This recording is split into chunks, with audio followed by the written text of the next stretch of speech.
আসসালামু আলাইকুম বিয়াস, কেমন আছেন? আশা করি ভালো আছেন। আমিও ভালো আছি। আজ আপনাদের সামনে স্ক্রিনের সামনে দেখতে পাচ্ছেন একটা কন্ট্রোলার। আসলে এটা 1000 ওয়াটের কন্ট্রোলার, 60 ভোল্টের অটোকারি কন্ট্রোলার। আসলে এই কন্ট্রোলার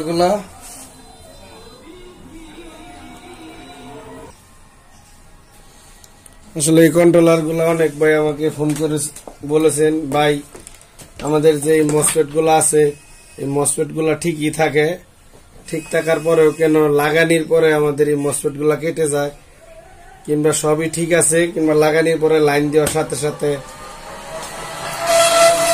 আমরা যখন লাইন প্রবেশ করাই, ভোল্টেজটি প্রবেশ করানোর সাথে সাথে আমাদের মসফেট গুলো আবার কেটে যায়। আসলে এই ধরনের সমস্যা হয় কি কারণে সেটাই বোঝানোর এবং কি দেখানোর চেষ্টা করব। প্রথমে আপনারা মসফেট গুলো সব খুলে নেবেন।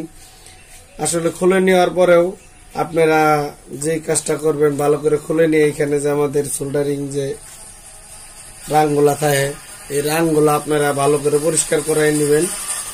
ওইটা একটা আরেকটার সাথে যে কোনো সময় অ্যাডজাস্ট না থাকে, ভিন্ন ভিন্ন যে থাকে সেইভাবে দেখার চেষ্টা করবেন। যেরকম এই যে আমার মতন ভালো করে পরিষ্কার করে নেবেন। দেখেন, কিন্তু একটা আরেকটার সাথে যে অ্যাডজাস্ট না হয় কোনোভাবেই না, ভালো করে খুলে নিয়ে অ্যাডজাস্ট করে নেবেন। অ্যাডজাস্ট করে নিয়ে অ্যাডজাস্ট করার পরে যেই কাজটা আপনি করবেন সেটা হলো এরকম একটা মাল্টিমিটার নেবেন। প্রথমে আমরা মাল্টিমিটারটা জিরো করে নিব।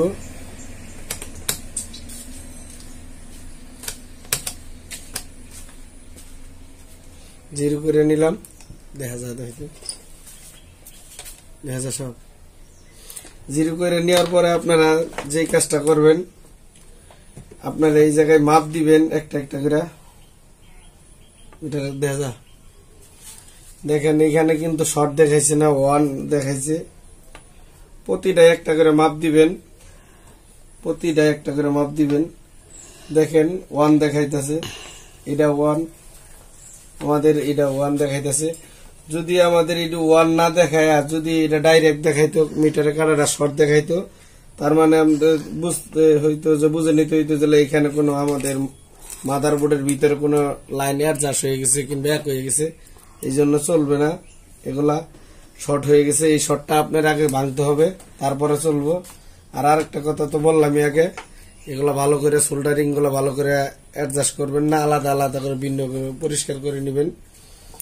তারপরে কাজটা যেটা করবেন আপনারা, আর একটা কথা না বললেই নয়, আমাদের চ্যানেলটি যদি নতুন হয়ে থাকেন তাহলে অবশ্যই লাইক কমেন্ট শেয়ার করে রাখবেন, সাবস্ক্রাইব করে দিবেন।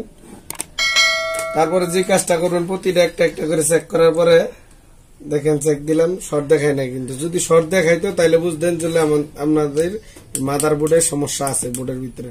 তারপরে যদি শর্ট যদি না দেখায়, প্রতিটা ভালো করে মসফেট গুলো আবার চেক দিবেন, দিয়ে সুন্দর করে লাগাবেন।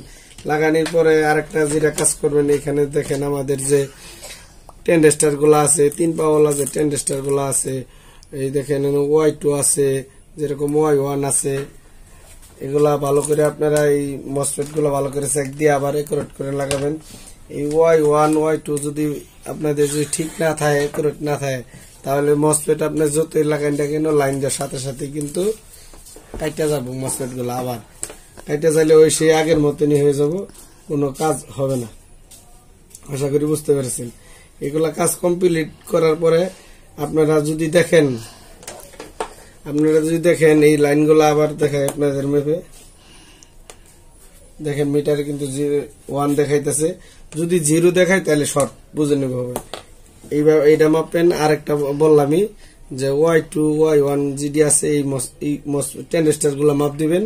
মাপার পরে যদি দেখেন ঠিক আছে, তারপরে যদি দেখেন যে মসফেট বারবার কেটে যায়, তারপরে আপনারা কি করবেন, তারপরে যদি কেটে যায় তাহলে আপনাদের বুঝে নিতে হবে যে আমাদের যে সিস্টেম আইসিটা আছে, এই সিস্টেম আইসিটা খারাপ আছে।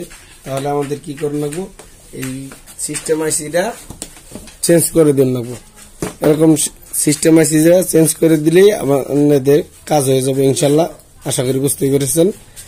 আর এই বলে শেষ করলাম। সবাই ভালো থাকবেন। আসসালামু আলাইকুম।